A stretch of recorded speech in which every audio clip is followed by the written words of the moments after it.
trams are pretty inexpensive, they're pretty cheap, and they're the best way to get around the city. The city is crazy crowded, so you probably want to take this tram everywhere.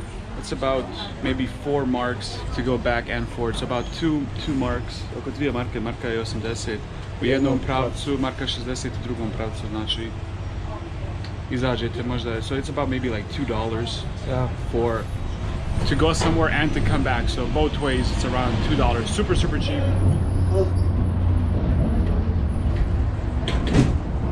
Ovo je druga stanica. How do you feel? Good. Good? Yeah. Dobro se osjećate? Yeah. To je bitno.